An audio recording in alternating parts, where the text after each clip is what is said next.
Next up, we have linebacker Josiah Trotter. Questions for Josiah? Greg?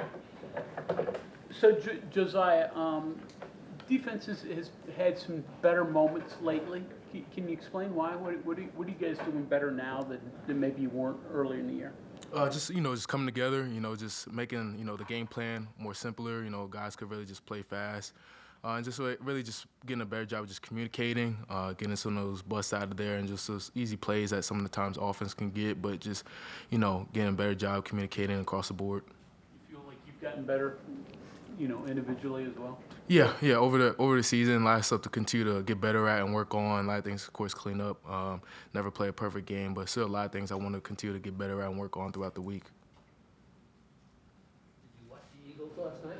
Oh yeah. I watched at least a good amount of the game before it got kind of late, and I just went to bed when I knew kind of we were gonna win. But yeah. When you see that defense, I mean, what goes through your mind? I mean, so that's maybe the best other than the Steelers. Yeah. That's probably one of the best defenses I watched for the Eagles for a long time. Maybe since when we went to the Super Bowl. But I think this defense might be better than that defense that year, honestly, especially with the amount of players that we have compared to that Super Bowl era when we went to the Super Bowl. But, I mean, we were a really good defense with Fangio as a DC. What are some of the special issues that tempo teams give defenses when you know the team's like you're gonna get like and the team's gonna run 90 plays on you? Yeah, the biggest issue is really just the communication part. When you're trying to go tempo, you're trying to get it across the board where everyone's on the same page. And, if you can't get that part across where you're communicating, that can hurt you really bad where you're either getting a blown coverage or maybe a misfit in a run gap. They're trying to run the ball. So the biggest thing is, when the team's going tempo, just getting a call in, making a call, and everybody knowing, getting set, and getting ready to play. Is there a fatigue aspect to it, or is it just kind of like, they're running high octane just like you're trying to stop the high octane, so everybody's going to get blown up at some point? Nah, yeah, I mean, there can be a fatigue issue in there too, especially if it's a long drive, those 17-play drives, whatever the case can be. But the biggest thing is, especially in practice this week, us getting lined up fast, running to the ball, just running around and just making sure we're just getting ourselves ready for this game and getting in shape. Did you do anything different preparation-wise or conditioning-wise for a game like this because you're expecting maybe more plays, crazy type of game? No, not really. I mean, I guess maybe the tempo, practicing more of that tempo within the offense. But, I mean, really just running to the ball, I mean, something we do every week and try to focus on and just make sure you're running to the ball, keeping a game pace. I feel like when you do that, I mean, you're going to be in shape no matter what. Asking everybody this. So, favorite Thanksgiving food? I'm more of a mac and cheese type of person. I go straight to the sides, yeah. I'm more of mac and cheese. I think that's a mandatory. Mac and cheese, not stuffing as much? No. You're the third guy who said that. Yeah, it's common. Garrett liked it too, but Garrett had a professional athlete father. Obviously, you did as well. I don't know, maybe there's somebody else on the team. I can't think of anybody. But is it different growing up in that kind of household that you guys had than it's all you knew? So maybe you didn't know any different. But is that a different lifestyle coming up? Yeah, I mean, of course, growing up when you have a father in the household who especially played on that level and, had a great career out of it and played a long time, of course, playing the sport is going to be a lot more different, a lot more. You got a target on your back at all times, especially just growing up, playing from Little League all the way up through high school. You got a target on your back, and you just, got to outwork and, put the work in and, let your ability show on the field and really just, when we were younger, we just look at him as dad. But as you get older, you start to realize and everything like that. So, but, when we were younger, you just see him as dad, kind of just, being your younger self as a kid.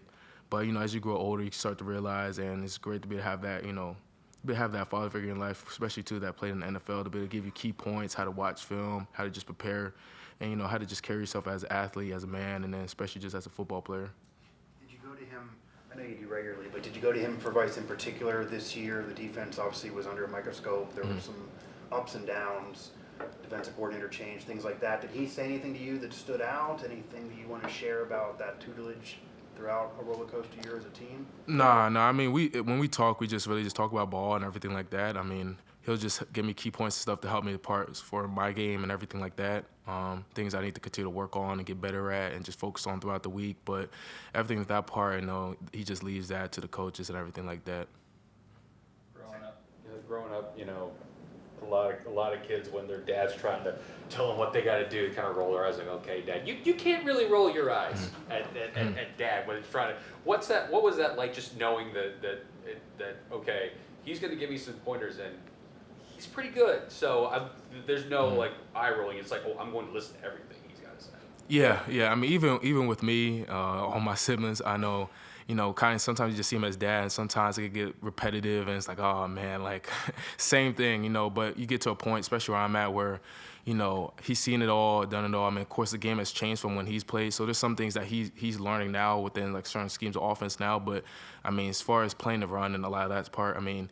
The knowledge he has, I mean, all you can do is just sit back and listen and just kind of just use it to grow, because at the end of the day, I'm not perfect, so I know whatever he has to tell me is only going to help me get better and improve, and that's at the end of the day, I'm trying to get to where he was and better. And I'm sure like when if he's saying the same thing more than once, there's probably, instead of like, here we go again, now in your career, you're probably like, oh, if he's saying this multiple times, there's a point to this. I should probably really listen. Has it gotten to that point, like where you come to the realization of, if he keeps pointing this out, I should probably, listen and apply it.